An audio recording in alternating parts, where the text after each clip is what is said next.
Viewers, আপনারা এখন দেখতে পাইতেছেন যে এনো কাহি আর বই আর হিসি আর আইলে তো শাক তুলতেছে এনে কি শাক তুলে তো দেখি। আচ্ছা, এটি শাকগুলো মূলত কি দি শর্ট বন। আচ্ছা আচ্ছা, এটা তো সুস্বাদু শাক। হ্যাঁ, এই যে শাক হতো তো হয় একটা বন একদম অনেকটা জায়গা নিয়ে। এদিকে দেখা তো আমি একটা তুলে দেখাই, একটু তুলি। এই যে ওই যে এটা ঘুরি ধান কই গেছে, এই যে অনেক অনেক নিচে। এটি এটি সবটা খাওয়া যায় না, না শুধু আগাটাই সবটা? তো এগুলো তুলতেও সহজ, যে একটু ভালো করে পরিষ্কার করিয়া করে এলেই শেষ। এর থেকে আমি দেখতেছি তো ওই পাশে বনটা একটু বেশি। এই যে দুবরা, এই যে আমি তুলি দিয়েছি, আমি তুলি। এই যে আমি কতটা তুলেছি শাকখারি।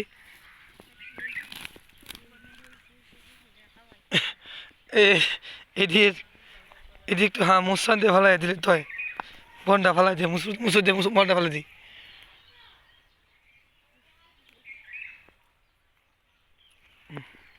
এদিকে ফুল খেল লাগা, এটাও কি শাক হইব?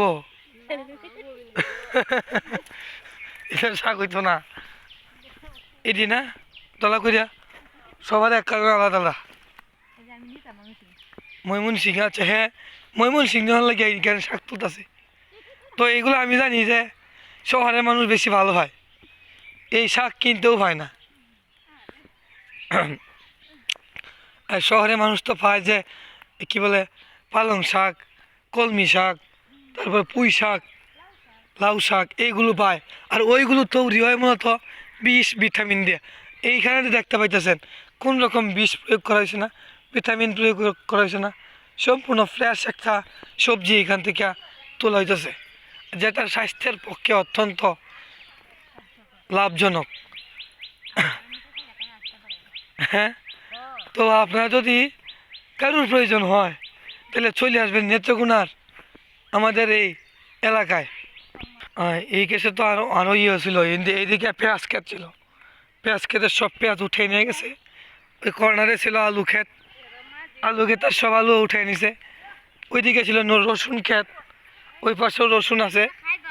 রসুন মনে হয় ধরছে কি জানি, রসুন কি ধরছে, রসুন তো নাই মনে হয়। এই এই দি রসুন যেটা লাগাইছে এটাই মানে হয়েছে না এগুলা, এটা রসুন ক্ষেত। এদিকে কি জানি খালি ছিল না কি আমি জানি না, কিন্তু শর্ট বনে বসে গেছে গা। এটি খাসি দেয়া খাইটিয়া শাক খাওয়ান যাবো। এটি খাসি দেয়া খাইটিয়া আনি থাকবি শাকের লাগিয়া। কত সুন্দর জন, একটা টান দিলে একদম কতগুলি উঠতেছে, কি সুন্দর অবস্থা। আর এটি হইতেছে গিয়ে ল্যাংড়া গুড়া। আমরা সময় এটিতে খেলতাম, ল্যাংড়া গুড়ারে ল্যাংড়া গুড়াই তো এমনিতে সুস্থ গুঁড়া ধরতো, খাড়া খাড়া গুঁড়া দিয়ে মাথা মারতে দিতাম। গুঁড়া আছে কিনা দেখি এনেও আপনার হইল গিয়া রসুন ক্ষেত গুঁড়া। আর এই যে শিম, এটিগুলো শিম ক্ষেত। এই শিম পরিপক্ক হয়ে গেছে, এটি তুলে নিলেই আপনার ব্যবহার করতে পারবো। এটি শুকায় নিয়েও 6-7 মাস সংরক্ষণ করতে পারবো।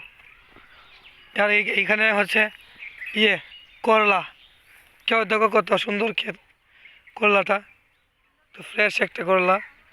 এটি করলা স্বাস্থ্যের পক্ষে অত্যন্ত উপকারী।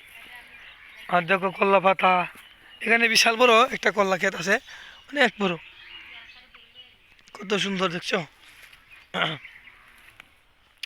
আর ওইদিকে আপনার আছে এই যে কি বলে টমেটো,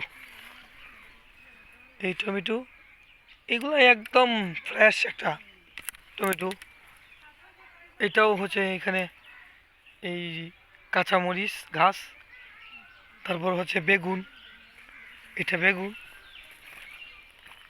কত সুন্দর এই পরিবেশ। আর কত বড় ডাটা, দেখেন কত বড় ডাটাটা, এই ডাটা গাছটা কত বড়।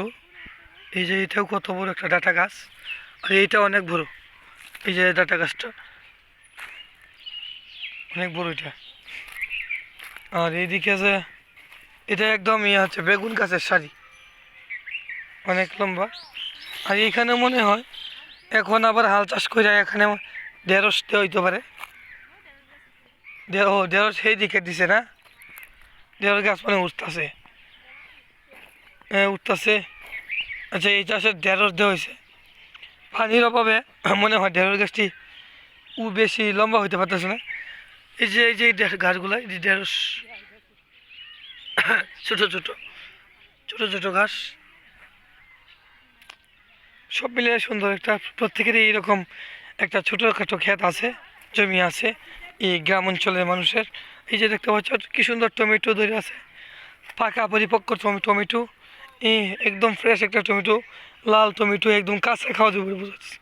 এই টমেটোটা কাঁচাই খাওয়া যাবে, হ্যাঁ কত সুন্দর। এটি লাল টমেটো।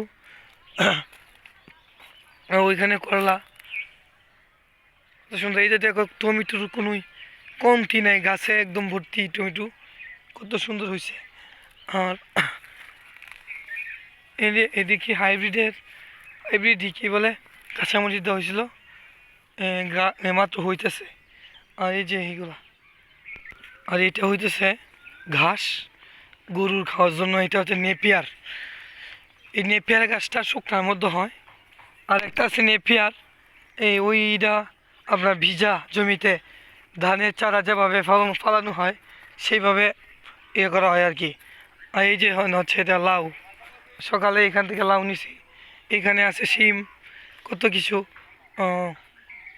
তারপর এই যে এইগুলো প্রত্যেককে এক একজনের এক একটা অংশ, এই প্রত্যেকের এক এক অংশে বিশেষ বিশেষ সবজি আছে। এই যে টমেটো দেখতে পাচ্ছ, এইখানে টমেটো দেখতে পাচ্ছ, এইখানে দেখতে পাচ্ছ ডাঁটা, ওইখানে কাঁচামরিচ, ওইখানে বেগুন। আর এই দিয়ে হইতেছে মিষ্টি লাউ, ওই যে দেশি লাউ, এটা দেশি। সব মিলিয়ে একটা কত সুন্দর একটা ভিউ। এটা দেখলেই মনে হয় প্রকৃতির অপরূপ সাজ। দেখতে পাচ্ছ এক করস গাছে কত সুন্দর, কত ফুল, কত সৌন্দর্যে ভর্তি চারিদিক। ওই পাশে পুকুরে রয়েছে পুকুর ভরা মাছ। হ্যাঁ, ওইদিকে আছে রাস্তার মধ্যে মাটির রাস্তা এটা। এই দিকে দৈনিক কত মানুষ যাতায়াত করছে। আর অপর পাশে দেখতে পাচ্ছ একটা শৌলা গাছ, এই কাঁচামরিচ, বিভিন্ন রকম। এই দিয়ে এক একজনের এক একটা অংশ। এই যে একটা পার্ট একজনের অংশ, ওই পার্ট আরেকজনের, বাকি পার্ট আরেকজনের। আর তার ওই পাশে একদম রয়েছে ধান ক্ষেত। কত সুন্দর একটা ভিউ। এই ভিউ দেখলে, প্রকৃতির ভিউ দেখলে মন পাগল হয়ে যায়। এইখানে 4 জনের মধ্যে এখন রয়েছে 2 জন। এই 2 জন তাদের তোলা শেষ হলে পরে তারা চলে যাবে। এই দেখো কত সুন্দর পুকুরের জল, আর পুকুর পাড়ের মানুষের বসতি। এ হলো গ্রাম বাংলা, গ্রামীণ জীবন। এই যে বাড়ির পাশে, বাড়ির পেছনের দিক, এটা বাড়ির পেছনের দিক। এদিকে গরুর গোয়াল, সাইডেও গরুর গোয়াল, গোসল করার জন্য, বিভিন্ন পানির কাজ করার জন্য ঘাট। আর এইদিকে একটা টয়লেট, এইদিকে আর একটা টয়লেট। এই যে এনে একটা ঘর হইতেছে। এই যে খাসি, এই খাসি প্রায় 2-1 জনের বাড়িতে পাওয়া যায়। তোমরা কি শাক তোলা শেষ? আরো তুলবা? আচ্ছা যাও। আর এইখানে একটা ঘর হইতেছে, গরুর লেগা নতুন ভিট, নতুন ঘর। এইখানে দেখতে পাচ্ছ আমের মুকুল, কত সুন্দর। আর কত সুন্দর একটা গন্ধ এই পাশ থেকে আসতেছে। নিচে পুকুরের সাইডেই এক লাউ গাছের সুন্দর এক দৃষ্টিময় প্রাকৃতিক উদাহরণ। তার মধ্যে রয়েছে হাঁসেরা তাদের মতো করে খাইতেছে, ঘুরতেছে। ওইখানে আছে শিম গাছ, এই যে শিমও ধরেছে।